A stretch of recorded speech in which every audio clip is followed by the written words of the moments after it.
What is up, everybody? Welcome to the Dream Huge podcast. Man, excited for this one today. We have Angelo Rumora. How you doing, Angelo? Mate, I am bloody great, Pete. And you know what? I'm your best guest, the best guest you have ever had thus far, just so everyone listening, just so they know. I was just getting ready to say that. The best guest we've had thus far, and one of tied for the best co-host I've ever had. JP John Pavlensky. JP for three. What's up, JP? What is going on, Pete? Man, I am ready for this one. I can already tell. We were chopping it up a little bit before the pod, and this is going to be a fun one. We're going to hear some good stories. We're going to talk a lot of business. We're going to talk real estate. We're going to talk mindset. It's going to be a hell of a time, and I am jacked up for it. Pete, get ready, folks. How are you doing today, my man? Hey, we love to share success stories from other huge dreamers, movers, shakers, influencers, folks in the real estate business, and more. And hopefully these stories will help to motivate and inspire you to dream huge, baby. So, Angelo, let's dive right into it. Tell us a little bit about yourself and what it is that you do currently. Mate, so I'm an ass model, if you can't tell. No, kidding, guys. Kidding. No. Guys, so wow, where do I start? Look, I'm going to try and keep it short, sharp, and sweet. I moved to the best country in the world, America, in 2012. Anyone that doesn't think that, fuck off, leave. I can bet you any money you'll be back here in 3 months kissing the floor like I do. Why is that? Why is it the best country? Because you can have as many guns as you want. No, jokes. Mate, just because it gives you an opportunity. No other country gives you an opportunity. You know, my parents are Croatian, grandparents Italian. I was born in Australia. I lived in Hong Kong. I've lived all over the world. You cannot do anywhere else in the world what you can do here. You can move here with nothing and create something. You cannot do anywhere else. You cannot do that anywhere else. Corruption, politics, bureaucracy. It is custom when a police officer pulls you over in Europe to pull out your driver's license and 20 euros. That is custom. That doesn't happen in this country. It takes you 6 months to get your driver's license extended in Europe. The bank's internet doesn't work in Europe, guys. Imagine that, going to a bank, opening up a bank account, the internet doesn't work. The next day, the printer doesn't work. They only do appointments. Let me stop there. It's a nightmare. So anyone that thinks this country is not good, leave, please. Do me a favor. Do everyone else a favor that loves it here and leave. I can promise you, you'll be back within 3 months kissing the floor. Like what I've done here since I've moved, you cannot do that anywhere else. It's all old money in other countries. Australia, it's still in my heart, but it's very expensive. You cannot go there with 10, 15 grand and create something. You need to have some capital behind you. Here, you can move here with nothing. Jump on Wix, create your own bloody website, get a squeeze page going, start smiling and dialing, pick up the phone and you'll get business. If you're good, if you're different, if you want to work hard, the doors will open, you'll make money, you'll succeed. So, yeah, guys, look, moved here in 2012, started flipping, bought my first house, made a profit. I was like, shit, this is better than sliced bread. I stopped counting at 1,000 flips. I've got a company called Ohio Cashflow based in Toledo. We offer turnkey properties. Got a property management company, Oz Realty, which is pretty much a subsidiary of Ohio Cashflow, where we property manage, of course. What else can I tell you? I'm building my own portfolio right now pretty heavily. I feel that I'm very well versed in a lot of different asset classes. I've invested in crypto, lost my ass in crypto, invested in stocks, made a lot of money during COVID. I'm heavily invested now in stocks. And yeah, you know, I did kind of take a little bit of a sabbatical because I just went too hard. You know, again, God bless America. It's the best country in the world, but it doesn't let you live. Meaning you are non-stop going. Non-stop, like Christmas, New Year's, Thanksgiving. People here are hustling, which I kind of hate to love. It's great for making money, but maybe not the best for your health and a lifestyle standpoint. So it took 2 years to kind of reflect on, you know, where am I going? What am I doing? Do I want to double profits and double revenue every year, win the awards again, which I have? You know, we were on the Inc. 5000 list twice in a row. And I just came full circle, mate. And I realized less is more. Got rid of all of the bullshit toys, the junk assets, downsized my business, which is even profitable now than what it was before, believe it or not. I guess you don't have to have a lot of staff in order to have a streamlined operation. And here I am talking to you guys, mate, inspiring your audience. I'm fired up, baby. USA, USA, USA. Let's do it. Hey, man. So tell me a little bit about, let me dive into that a little bit.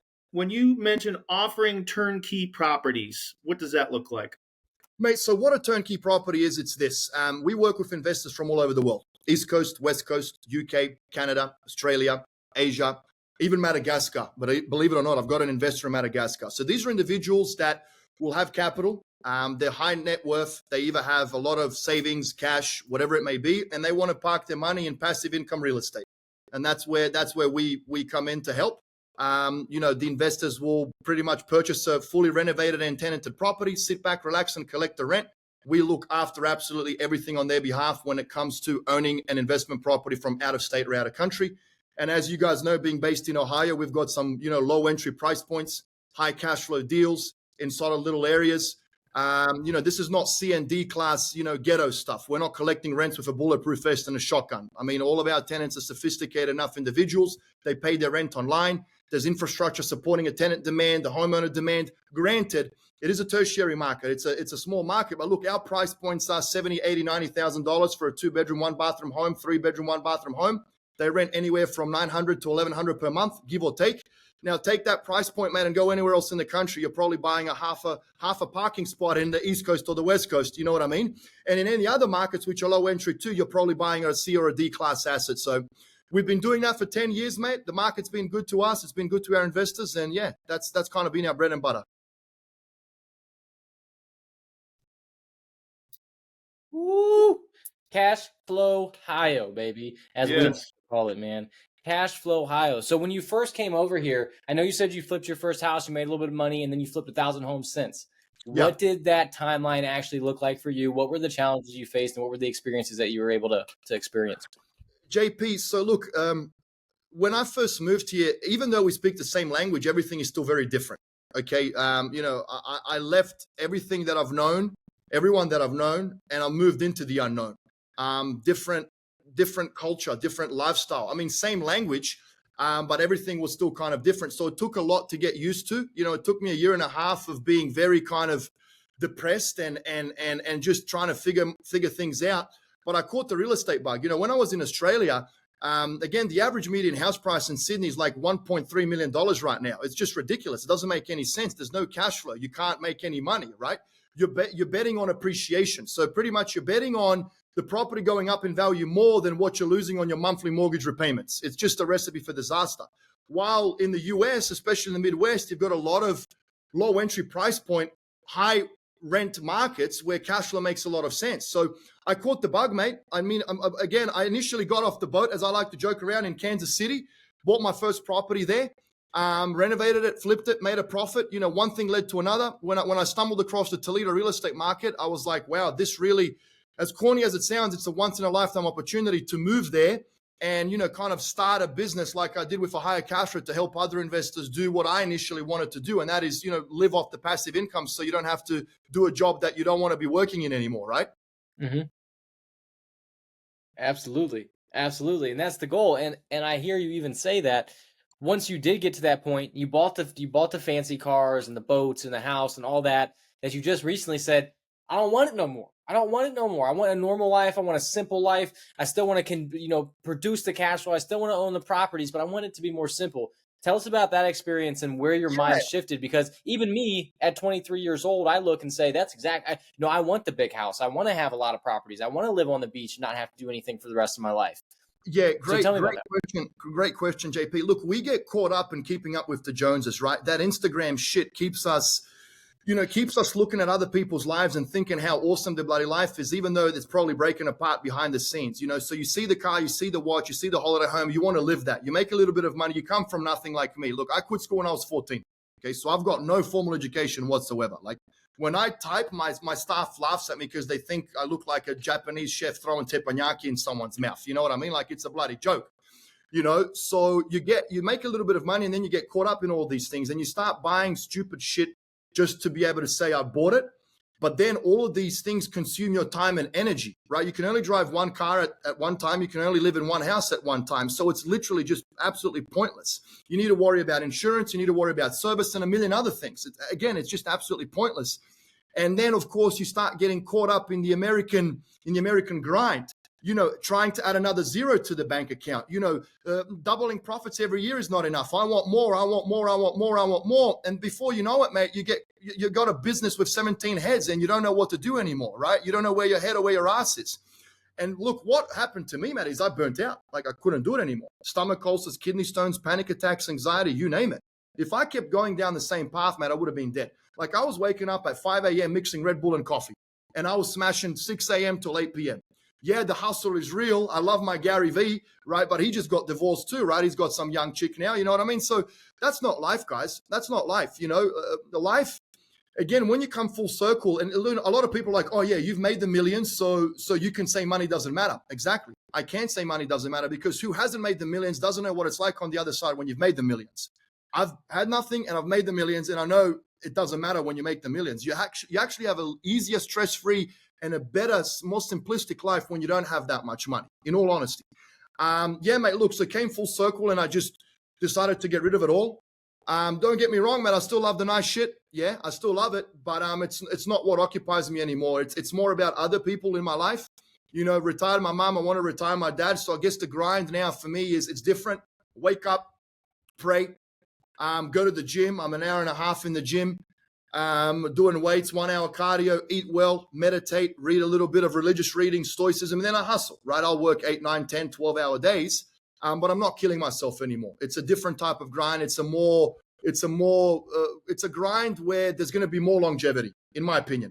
We'll see. Mhm. I love it. Come on, It's like a wise grind. It's like a, quiet. Why are you just nodding your head? Yep. No, I said, yeah, I agree. It's like a wise grind. As we get older and we spend more time in the business, we're still grinding. We're just doing it a little more wisely. 100%. And look, you can't get to that point unless, I guess, you've gone through, you know what they say, before you get to the pot of gold, you need to go through a ton of shit, right? And from a marketing standpoint, how are you going to know what your Pareto principle is, right? The 80-20. Well, you first got to cast a very wide net, right? And then you're going to figure out which bait attracts the fish that you want most. And then you can just focus in on that. I think it also comes down to the hustle, right? You're just going to grind. You're just going to do 10, 11, 12, 14-hour days until you figure out, okay, you know, this is not what life is about. I don't want to do this anymore. Like, I don't need this. I don't want it. Adding another zero is not going to make me happier or more fulfilled. But I guess you have to go through that grind to come to that realization that less is more. You know, I've done 1,000 of these things in the last year or so. When they asked me, what would you do differently if you could turn back time? I said, I would never fucking do it again. You know, I wouldn't do it again. It wasn't worth it. It literally wasn't worth the compromise from a health standpoint, a relationship standpoint, a time standpoint.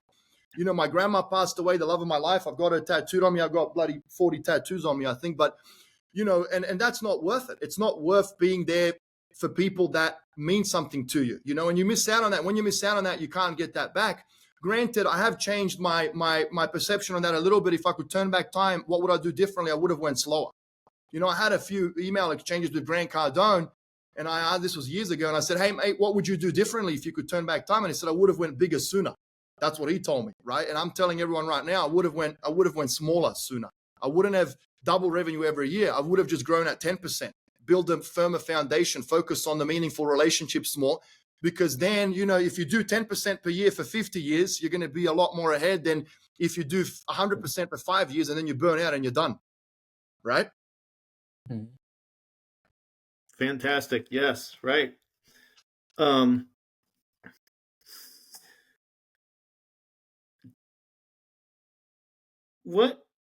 Circling back to the real estate investing side,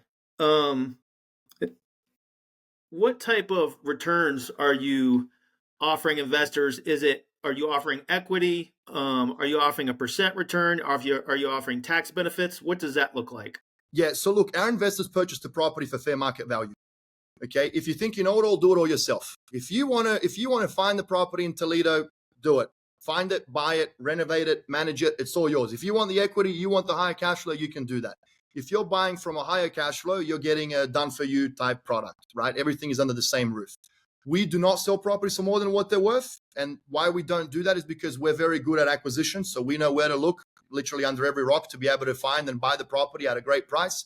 Where we renovate it to a buy and hold standard. So these are not properties that you're going to exit to a landlord. We want to make sure that the renovation is not gonna. We don't overcapitalize on the rehab. So if the landlord ever has to do any repairs, the capital expenditures long term are going to be much less. If we do granite countertops and a granite countertop chips, well, the tenant's going to expect the granite countertop to be replaced in the same, right?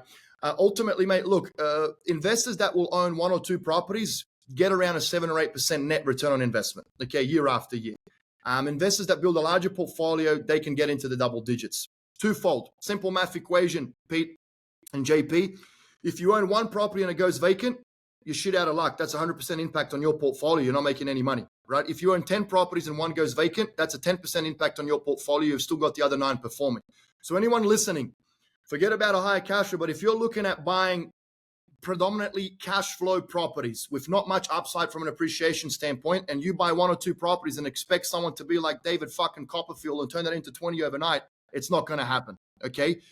You need to build a large portfolio, because the larger the portfolio, the safer it's going to be, the better the net return on investment is going to be. This is not New York or California where you can buy one for $1 million and it will probably be worth $2 million in 10 years. No, these properties do not appreciate. It's a cash flow play. You need to have a large portfolio for it to make sense. So that's, I guess that's one reason why it's around 7 or 8%. Why the people that own a larger portfolio get a better return on investment is because if you're loyal to us and you buy multiple properties from us, we start cutting your discounts. You own 5 or 6 properties, you keep coming back to a higher cash flow and this crazy Australian, and you say, Angelo, I've got 50, 60 grand to throw at a property, we will cut you a fat discount. Why? Why not? I want to keep you happy. I want to get you a great property for below market value with high cash flow to increase your overall cash flow. You're going to be happy. You're going to sing my name in praise. And before you know it, we're off to the races and everyone's happy. It's a win-win for all. So it's twofold. Safety comes in numbers. And if you build a larger portfolio, it's going to be a better return on investment long-term, year after year. Woo! How you like that, JP? Man, tons of great stuff. Love it. Mate, I was going to, you know what? I'm going to throw my hat. There you go. Boom. So Can't look sexy bold, mate. Come on. Jason Statham's got nothing on me. He's a bloody midget, mate. I'm 6'3", 240 pounds. Animal, mate. Beast. LeBron who? Yeah. LeBron who? So let me ask you this, because I love it. I absolutely love it. So you've done, for, what'd you say, 15 years you've had Ohio cash flow, correct? No, we started Ohio cash flow in April of 2014. Okay. So you're looking at 10 years then still. So this time you've been helping other investors scale their own portfolios and getting them returns. And you said you focus now on your own portfolio. So what is that portfolio like? What kind of properties you're buying? I imagine if you've been finding people deals, you're not hitting the singles and doubles no more. You're hitting home runs. Yeah, mate. Yeah, great, JP. So look, there's not a single property that I don't sell that I wouldn't be willing to keep. So now I've had a few investors piss me off, right? So I'm like, all right, fuck it. I'm going to start buying properties for my own portfolio. Screw it. You know what I mean? And I did this. I had like 22 single family homes once upon a time, and I sold out of all of them because our demand was so high. I couldn't keep up with demand. So I sold them my properties. And I was like, you know what? I'm doing all of this for everyone else, but I'm not doing it for me. The reason why I moved to this bloody country was to build passive income for myself so I can go back to Australia and live the lifestyle. Then I got caught up in this awesome place. So I'm still here. But, one day I do want to go home. Mate, I mean, I'm getting home runs on my deals. Like, I'll give you an example. I just bought a 6-unit property in an area called Point Place in Toledo. Single family homes are selling anywhere from 120 to 150. I consider it an A-class area for Ohio standards, mostly homeowners there.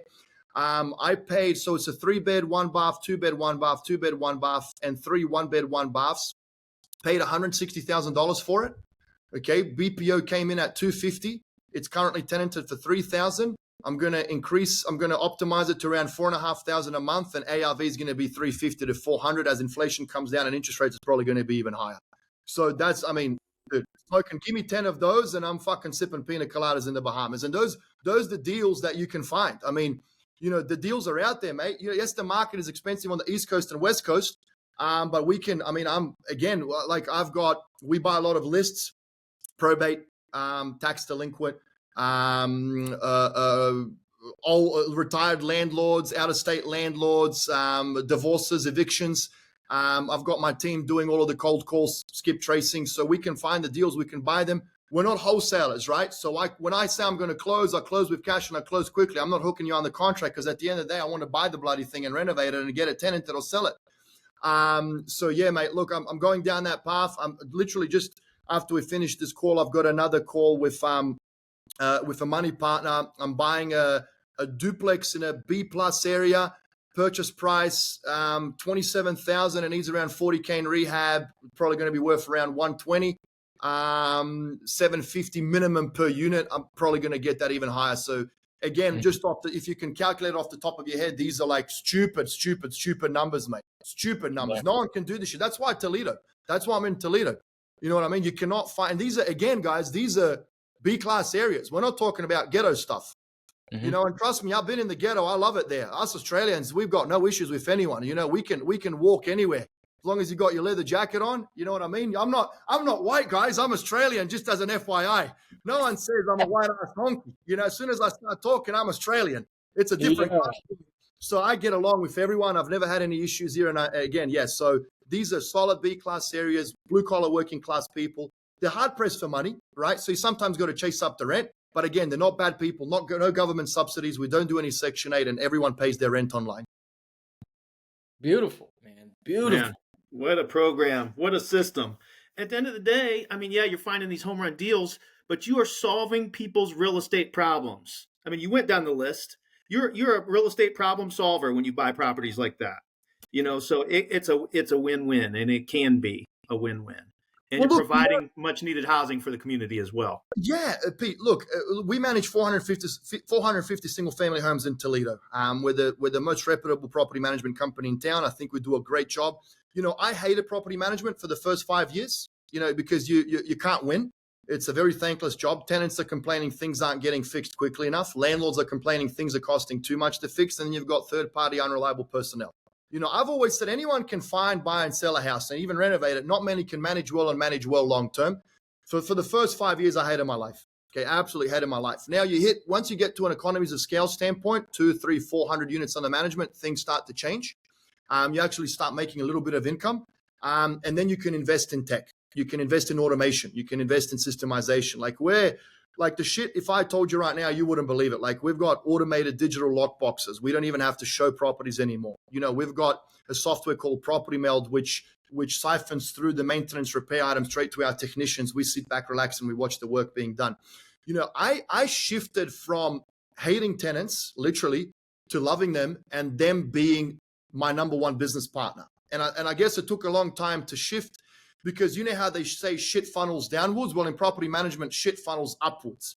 Meaning, if you can keep your tenant experience, which is your number one customer, it's your business partner, if you can keep them happy, satisfied, fix what they need fixed quickly enough, give them a tenant welcome package, give them bloody chocolates and fucking pet food, and I mean, you name it, you do it, they'll pay their rent. If they pay their rent, we get paid. If we get paid, landlord gets paid, everyone's happy, right? So this is the shift that we have made. So my big focus is on the tenant customer experience right now with property management. Look, we're at a point right now where we're looking at scaling. I never thought I would say this in a million years, but our property management is so efficient and so streamlined where I'm looking at buying other books of business to add to our book of business just because we can. Like look, we've got 450 units. Our vacancies are at 5%. Maintenance repair tickets are at any given moment between 40 and 60.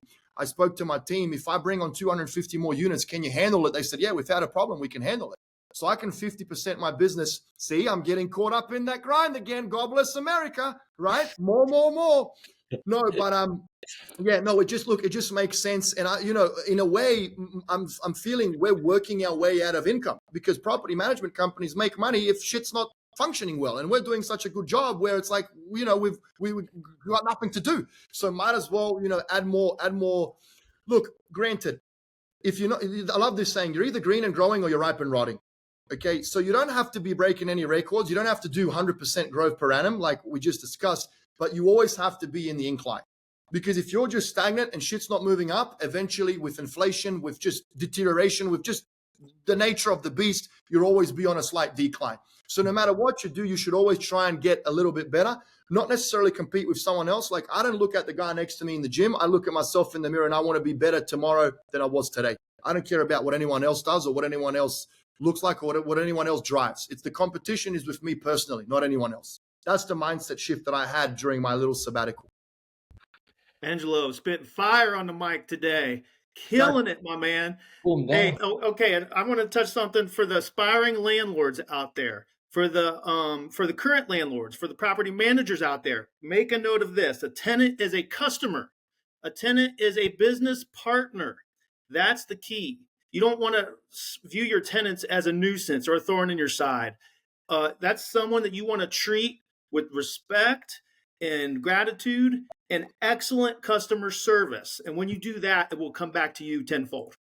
Yeah. Look, easier said than done, mate. I'll tell you why. Because you're too busy turning out so many fires. You can't focus on satisfying a tenant when shit's hitting the fan left, right, and center with your landlords. And yeah, folio's not working, and this is not working, and that's not working. The last thing that you have patience for is a complaining tenant, right? So I get it, mate. I get it. And look, I wanted to give it up fucking 10 times, more than that. So it took 10 years to get to the point where we're at right now, where I have the attention span to be able to focus on that customer experience and how to deliver on that customer experience from a tenant standpoint. Look, you're never going to make anyone happy. Like, we've got 158 reviews right now, 4.4 stars. For property management, dude. Holy shit. I'm getting goosebumps telling you that right now. For property management, look, and I didn't buy those reviews. No one from India is fucking posting on there, okay? These are legit bloody reviews. Okay, so that is, in my opinion, that is awesome. I'm very proud of that, because tenants and anyone in general is very quick to give you a 1-star rating when you do something bad, but no one's going to give you a 5-star rating when you do something good. So in my opinion, anyone that has a 3.5-star rating, you're doing great. So we're doing very, very well. But Pete, it's very hard to focus on that tenant customer experience. Most property management companies, I don't blame them. They just treat everyone as a commodity. Right? I use you, I abuse you when I've got no longer have a need for you. I discard you and I get someone else into the property. But again, it takes time to get to a point where you can actually focus on that tenant customer experience. Yeah. And Pete knows it. Pete knows it too. We've got property management. Pete, how many units are we at right now with property management? Oh yeah, we're up there, man. 400. Yeah, Awesome. 500. Yeah, so it's exactly like you're saying. Yeah. Preach it to the choir. Love it. Great stuff. Yeah, and I'm going to have the whole property management team watch this video and tell them, look, we are not alone out there. Other people are going through the same experience. Oh yeah, mate. It's not easy. Look, it's not easy, but again, property management is a beautiful business once you do it right. It's recession proof. Number one, it's predictable. You know what you're going to be earning next month, so you can adjust the sales from a marketing and expense standpoint, hiring in that regard. And it's valuable. Even though right now it's not so valuable, it's a shame, because, you've got bloody tech companies selling for 15 multiples that aren't even generating a profit. Like, we're running a tight ship, mate. We're at a 40% profit margin. Most property managers are at a 10% profit margin. So we're running a very tight ship. We're very profitable. We're very optimized. But, if you ever one day want to exit, it's not worth exiting, Pete. Like, really, because they're paying, I know the biggest operators in the country, they're paying 1.2 to 1.5x multiple of revenue. Why would you sell a profitable business for only 2 or 3 years worth of earnings? Like, that's ridiculous, mate. Ridiculous. So you might as well keep it going, try and put on autopilot as much as possible, because that in itself, without having passive income investment properties like we're talking about, or like JP mentioned, that business in itself can be automated, it can be passive as much as possible. Like, the saving grace for me was, mate, remote workers. As soon as we started working with remote people, dude, I mean, that was the saving grace for me. These individuals are fantastic. They're trained. We spent 3 months recording every little nut and bolt of our operation, from the turnkey aspect to property management to you name it. If they work via 1099, they're paid much less than anyone else is in the US, but they do the job probably better, the same, if not better than anyone else in the US. And if for whatever reason, one of them decides to leave, there's always another backup filling the spot straight away. No turnover, no training, no nothing. We're ready to go. So that, for me, anyone listening out there, as soon as you can start working with remote workers, I highly encourage it, mate. As much as I want to be a true entrepreneur and have 100 people working under the same roof, mate, I've been burnt way too many times by people. Business is easy. People make it difficult. All right. So, Angelo, great content so far. We're going to hit you with the huge 4 questions and then the rapid fire round. You're going to come right off the top of your head, the first thing that comes to mind. Okay. Sounds great. Sorry, so the huge 4. I dropped my whiskey on my laptop, so it probably went dead for a second there. My apologies. That's a party. That's a party foul, Angelo. That's Yeah, party foul. I know. It's, I guess, for everyone listening, don't drink and do podcast interviews at the same time. No worries, man. Mike, can I call you Mike? Oh, that sounds terrible. You No. can. You can, but I mean, I'm not from fucking Scotland, mate. I'm from Australia, so. Mike, I'm not Mike? sure. I thought it sounded perfect. No. Mike, If you say so, I got to work on that. do All it. right. What's the one thing you wish you would have known when you began your career? How difficult it was going to be. How would that have changed anything for you, Angelo, if you knew beforehand? Putting me on the spot, boys. Putting me on the spot. I would have been better prepared, and in Stoicism, Marcus Aurelius is one of the greatest men that lived. He would wake up every morning and he would say, today, people are going to lie, cheat, and steal. They're going to be rude. They're going to treat me like shit.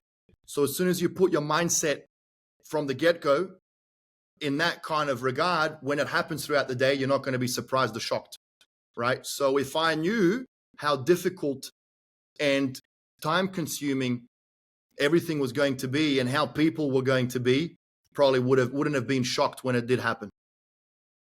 God, I love that. That's a great expectation. We get so pissed off when things go wrong or somebody's an asshole. Because you're surprised. If you weren't surprised, you wouldn't get pissed off. You would expect it, right? So it'd be normal. It's like let's say a loved one has, God forbid, a loved one is dying from cancer. You know it. It's happening. It's about to happen. When it happens, it hurts, but it doesn't hurt as much as if, God forbid, again, someone gets hit by a car and all of a sudden you get that phone call, Yeah. Mindset, guys. Mindset. It's huge. I love it. Yeah, it is. It's everything. Yep. Angelo, what's your biggest failure and what did you learn from it? My biggest failure. I'm going to go too deep here, and I don't want to. No, I don't want it to be from. I don't want it to be from a financial standpoint, also, because I've lost a lot of money and made a lot of mistakes. But I guess the biggest failure would be just focusing more on business over anything else. Ignoring absolutely everything else and just focusing on business and making money. Not caring about personal relationships. Not caring about personal health. Not caring about living a normal life. It was, when I'm in, I'm in. When I'm out, I'm out. So it was, just completely sacrificed everything and anyone to succeed in business and to make money. So I would say that was my biggest failure. But then again, I don't know how work-life balance works because I don't think that exists. If you want something so bad and so much, well, then other things are going to have to take second place. Again, you're either in or you're out. If you're in, you're in. And if you're out, you're out, So the work-life balance doesn't really work, in my opinion. If you want to make money and you want to succeed, you have to go all in, and then people around you are probably going to suffer because of it. Wow. That resonates a lot, man. Yeah. But I wouldn't do it. Yeah. Again, I don't think it's the right thing to do. Maybe take your time, do it a little bit slower. Still make sure that your personal relationships are intact, and don't go for breaking any records and shit like that, like making millions in a couple of years. Take your time with it, I guess. Maybe that's a work-life balance. But again, you're still going to be pulling long hours. So again, I don't know. I don't know what a work-life balance is. I don't believe in that.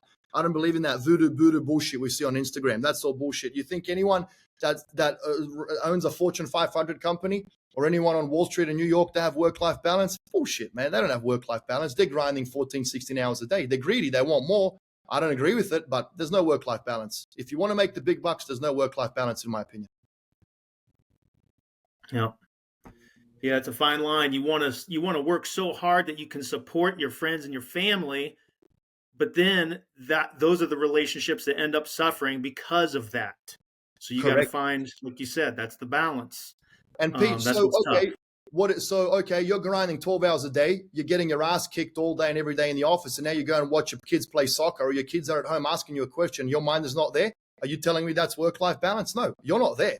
You're still not there. So you being present there doesn't mean you are present there. Does that make sense? So that doesn't count. That doesn't count. So how can you work your 8 hours, 10 hours a day, run a business like we do, and still be present there for people that matter. Your wife, your spouse, your girlfriend, your mother, your father, your kids, from a emotionally connected relationship standpoint. I know I'm getting soft on you here, but again, I don't know what work-life balance is. Yep.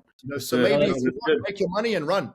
Make as much money as you can as quickly as possible in an ethical way with higher moral standards, deciding what the next step is going to be, and then fucking buy a house in Italy and, sip your Negronis and smoke a cigar and enjoy your life.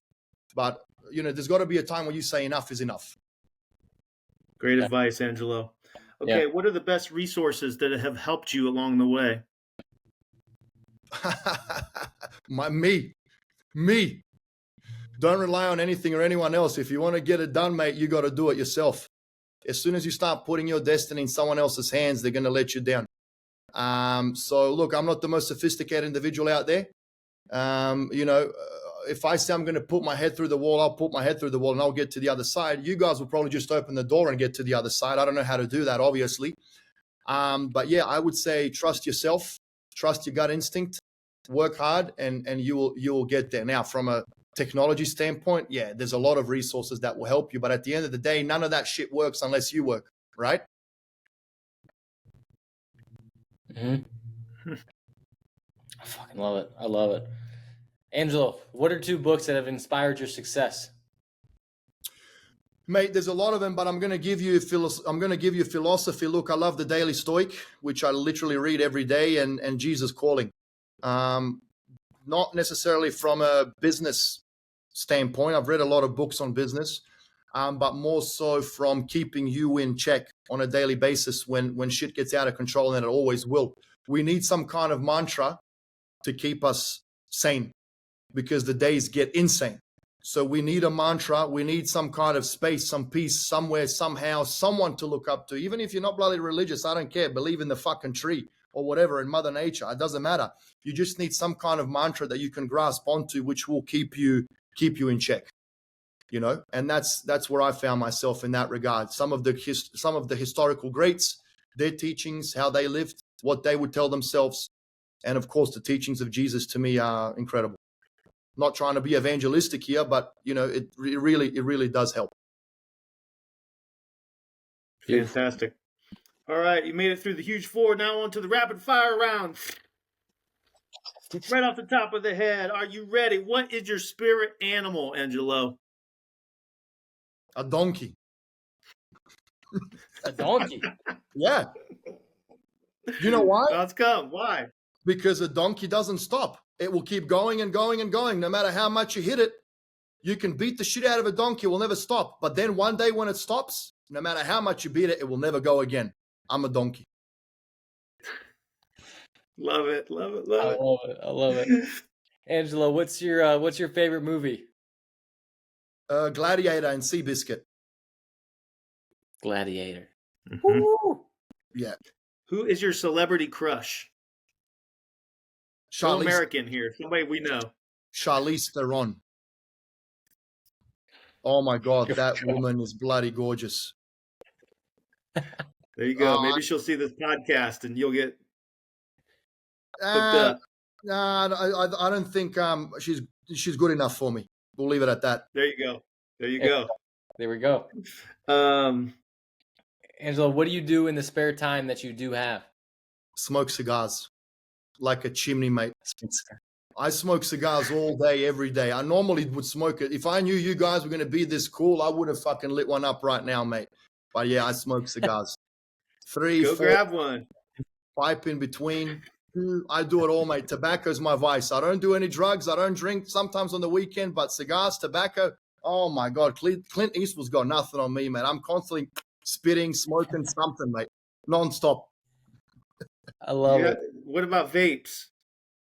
No, mate, I always say that's a vibrator. Why would you want to smoke a vibrator? That doesn't make any sense to me. Get the real stuff, guys. Come on.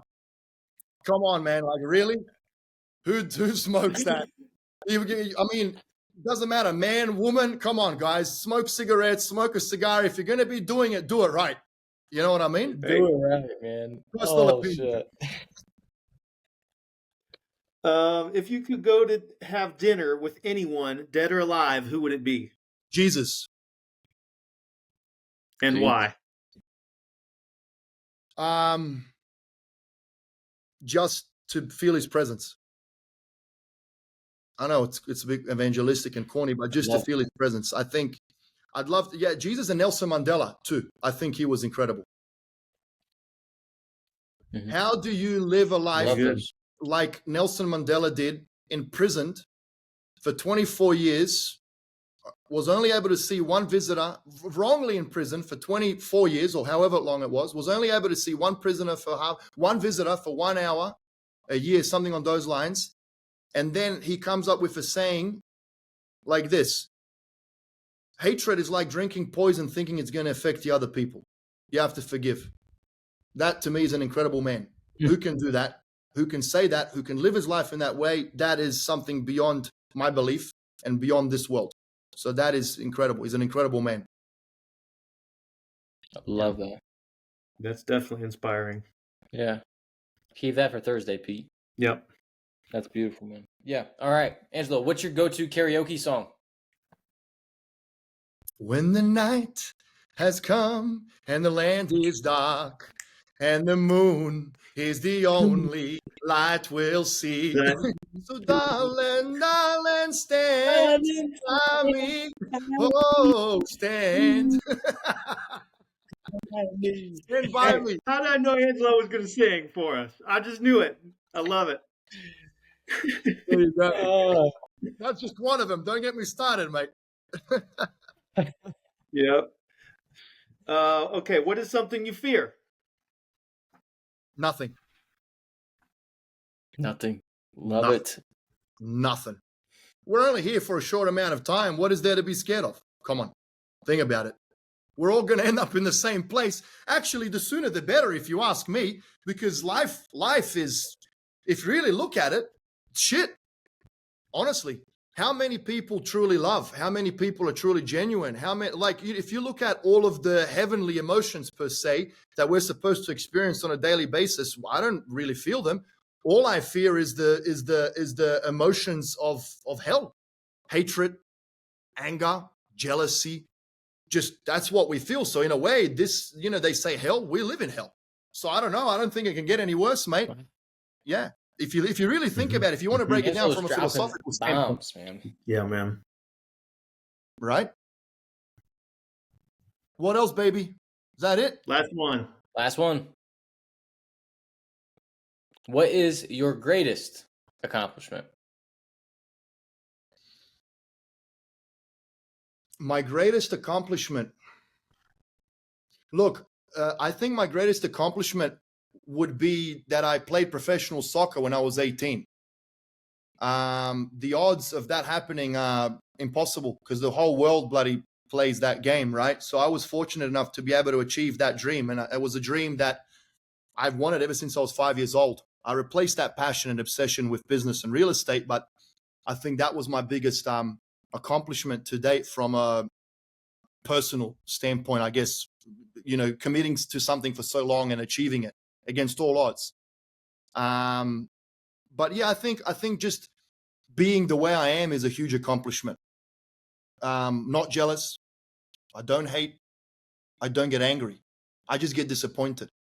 So I think that in itself is self-mastery. If you can get to a point where you do not get angry, you do not hate, and you are not jealous of someone else's achievements or envious, I think that is a big accomplishment from an emotional, personal standpoint. Again, I get disappointed. And also, you have no fear. No fear, Also, mate. no fear. No Yep. fear. I mean, you do Yep, risk yep. analysis. You underwrite deals. You underwrite business. You look at people. You protect yourself based off of facts or your prejudice perceptions or whatever they may be. But fear, what is fear? I mean, I don't believe in it. I don't know. I don't feel it. It could be, look, I guess it could be bad too sometimes because I might end up in a bad place because I just don't feel scared. I don't feel fear. But yeah, I think that should answer your question. And fear isn't real. I heard that just the other day. Fear isn't real. It's only the thought and perception of something that hasn't happened yet. 100%. It's not real. Correct. Well, look, if you want a good book, Eckhart Tolle, The Power of Now, right? Since we're going a little bit philosophical, where do we live in our minds? We live in the past. The past doesn't exist, mate. It's already gone. So the longer we dwell in the past, the more pain we experience. Why? Why do we do that? Why do we dwell in the past? What we should try and endeavor, and again, easier said than done, is go to the past, get a lesson from it, and come back to the now. Because the longer you live in the past, the more pain you will experience. Number one, the future. What is the future? As you just said, it's just our imagination. It hasn't happened yet. So we don't know what's going to happen in the next 10 seconds. How can we predict or be fearful or anxious about tomorrow or 10 days or 2 months from now? So the future is not where you want to be either, because that's painful too. So you want to try and be in the now as much as possible. Again, easier said than done, but if you can be present at any given moment and just live now, like we're just talking shit, having a good time, nothing wrong. You guys upset? You unhappy? You pissed off? No, I'm having a good fucking time. Now, as soon as I get off the call with you, I've got to make another call about something that's going to happen tomorrow. I'm going to be pissed off. You know what? I'm not going to be happy, you know? So, but again, it's easier said than done. It's very hard to live in the now, guys. But we should always try and remind ourselves to just focus on today and live today. That is it, man. What an amazing podcast. Angelo Rumora. Thank you, Angelo. Appreciate you very much. Where can folks follow you and find you online? So go on OnlyFans. No, that's a joke. Just, hey, believe it or not, I've got my own Wikipedia page. Pretty cool, eh? No, just Google Angelo Rumora or OhioCashflow.com. Look, happy to help. If nothing else, at least point in the right direction, you know? Love it. Fantastic. Love it. Thank you for taking the time today, coming on, spitting fire for us, like I said. Thank you, JP. JP, final thoughts? He told us, Pete. He said, this is going to be the best fucking episode you guys ever have. He told us. Dude, I mean, when are we doing it again? I'm ready. I love you guys. You guys are awesome. We need to do it again. I love you, man. What a great time. We got part 2 set up for sure. No doubt. No doubt at all. Thank you, Angelo. We will get this posted. We will tag and share. Thank you, everyone, for watching and listening to the Dream Huge podcast. Remember to like, subscribe, and share. And as always, remember the rules. Work hard, never give up, and dream huge. Let's see the guns, Angelo. Look at these bad boys.